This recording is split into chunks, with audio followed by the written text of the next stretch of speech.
If you want to see how to build the ultimate fox whistle for under $2, this is the episode for you. Let's go.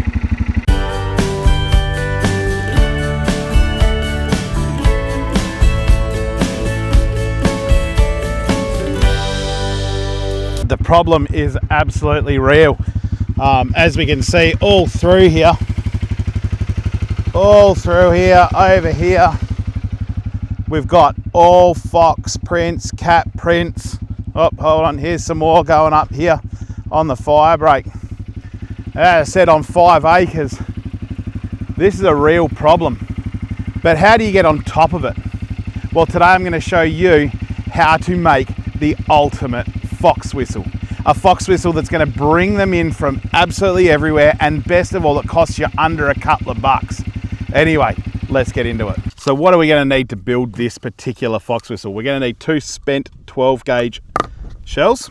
We're going to need a dog ball, and this is important that it's got a squeaker. We're going to need, of course, a Stanley knife, some electrical tape, a punch, and of course, a hammer. Okay, now that we've got all this, let's get right into making it. So of course, the main part of the fox whistle, or the body of the fox whistle, is going to be made out of the 12 gauge shells.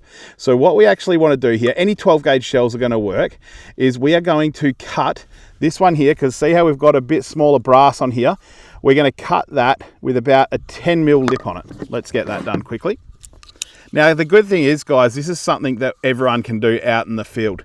I'm just going to zoom this camera in a little bit more, or adjust the angle. Actually, an angle adjustment will work just fine, just so you can see what I'm doing here.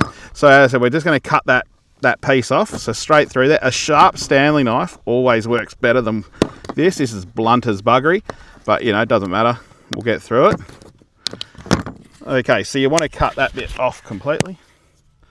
Okay, so there you go. Then what we want to do is we want to disconnect the shell from the brass on this one. And what that's going to entail us doing is just really working around the brass a bit and getting it done. Once I've got this out, I'll see you back on here. Okay, so now that we've got the shell cleaned out, we then insert the 2 shells like that, and then we clean the primer out of the center like that, okay? So both shells now have no primer, and the way we've done that is we just simply insert the punch on top of the primer, making sure, of course, these shotguns, shells, and primers are spent. Very bloody important. Whack the top of the primer, and which will punch it out, okay? So as I said, primer holes are now empty, and we have joined the 2 shells like that to make sure they're going to fit. What we want to do then is we want to operate on our dog ball. Okay, so I just cut them open to work out where the squeaker is, because it's very, very important that we don't cut the squeaker. So the squeaker is right there. So then what you want to do is pretty much just peel back the green. Okay, we peel it all the way back until we expose that squeaker, which we can see there, okay? And then all you need to do is just gently work that squeaker out the ball, okay? Now these squeakers aren't generally in there too hard, so they should just pretty much, with a bit of coaxing, pop out like that, okay? Now what we can see here is, whilst this squeaker will go into that primer hole, it's got a little bit of a lip there. Now sometimes you can just work them in, but a lot of the time you're going to need to trim that tiny little lip on the squeaker a little bit. Now that's just a bit of an operation with the Stanley knife. You'll generally find quickly that, as you can see on the bottom half of that squeaker, it's flat. So I put the squeaker down flat there, and then what I do is just gently, because you've got to be very careful not to damage the reed when you're doing this. You just very gently just take away a little bit of squeaker. That's all we're doing. Okay.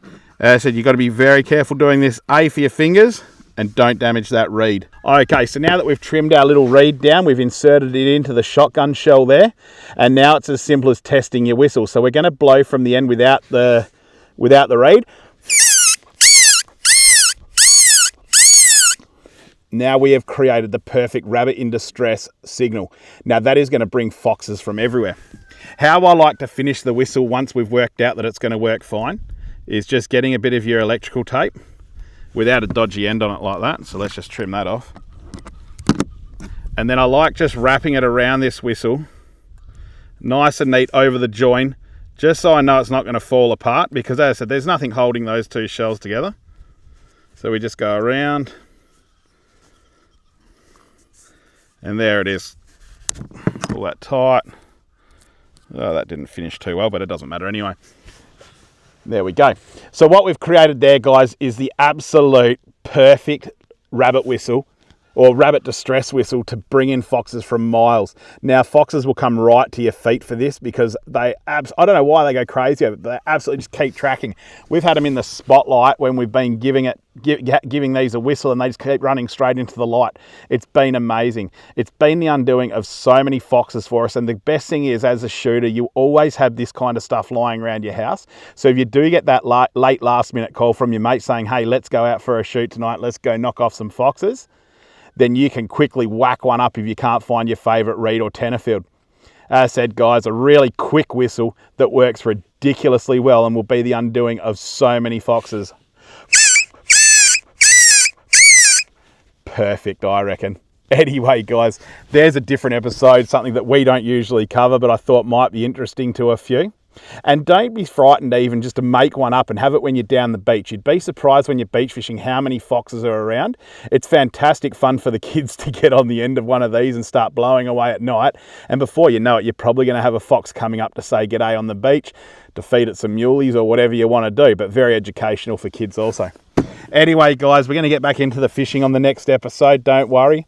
It was just a quick one to show you how we maximise on foxes on small properties so as we can get them off the property effective. See you on the next one.